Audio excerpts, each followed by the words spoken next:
मोदी बोले गहलोत ने चुनाव से पहले हार मान ली। कहा गहलोत जी सोते जागते कुर्सी बचाने में लगे रहे, आधी कांग्रेस उन्हें हटाने में। चित्तौड़गढ़ में सांवलिया सेठ मंदिर के दर्शन और 7,000 करोड़ के प्रोजेक्ट के उद्घाटन व शिलान्यास के बाद प्रधानमंत्री नरेंद्र मोदी कांग्रेस पर जमकर बरसे।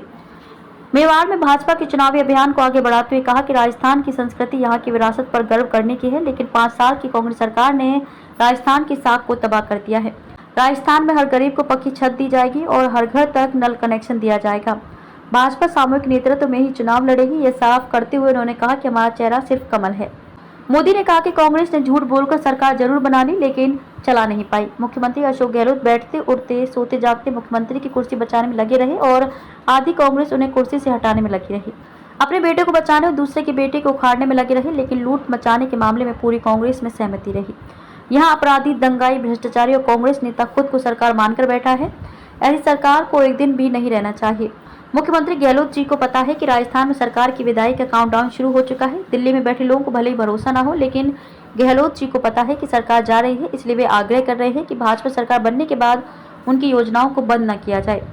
एक तरफ से उन्होंने भाजपा को बधाई दे दी है। गहलोत जी का धन्यवाद, क्योंकि आपने पराजय स्वीकार कर ली, आपने ईमानदारी से स्वीकार कर लिया, तो मोदी आपसे अनेक गुना ईमानदार है। मैं विश्वास दिलाता हूँ कि आपकी शुरू की गई जनहित की योजनाओं को भाजपा सरकार और अच्छा व बेहतर बनाने का प्रयास करेगी।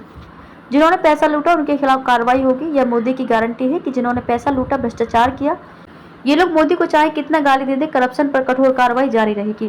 कांग्रेस सरकार का हाल यह है कि जनता के पैसे से अपनी तिजोरी भरो और जनता को बेहाल छोड़ो। पेपर लीक माफिया का पाताल में भी हिसाब होगा। हम तो खदान माफिया सुनते थे, लेकिन यहाँ पेपर लीक माफिया पनप गए हैं। मैं नौजवानों को भरोसा दिलाता हूँ कि उनके भविष्य से खिलवाड़ करने वालों का हिसाब पाताल में भी होगा, उनके खिलाफ कार्रवाई होगी। इस चुनाव में सिर्फ कमल चेहरा है। इस विधानसभा चुनाव में सिर्फ एक ही चेहरा है, वो है कमल। हमारा उम्मीदवार सिर्फ कमल है, इसलिए एकजुटता के साथ कमल को जिताने के लिए भाजपा कार्यकर्ता काम करें। कांग्रेस को जब भी ये लगता है कि वह चुनाव हारने वाली है तो झूठी घोषणा करने लगती है, सरकारी खजाने से प्रचार करती है। राजस्थान में भी यही प्रयास कर रही है। यदि उन्हें इतनी चिंता थी तो बीते 5 साल में कहाँ थे? वे सिर्फ कुर्सी बचा रहे थे। गरीब परिवार की चिंता दूर करने की गारंटी सिर्फ मोदी पूरा करता है। मेवाड़ का सियासी गड़े।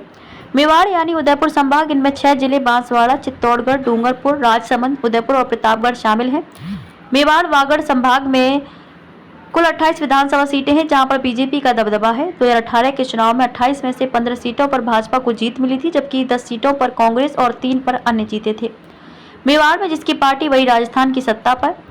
जिसने मेवाड़ को जीत लिया उसने राजस्थान जीत लिया। राजनीति में राजस्थान को लेकर ये कहावत काफी मशहूर है। शायद यही कारण है कि मेवाड़ में कांग्रेस से लेकर भाजपा तक सभी सियासी दलों ने अपनी सक्रियता बढ़ा दी है। मेवाड़ के पुराने चुनावी परिणाम को देखें तो पाएंगे कि साल 2018 के रिजल्ट के अलावा पिछले सभी चुनावों में वही पार्टी सत्ता में है जिसने इस संभाग में जीत हासिल की हो।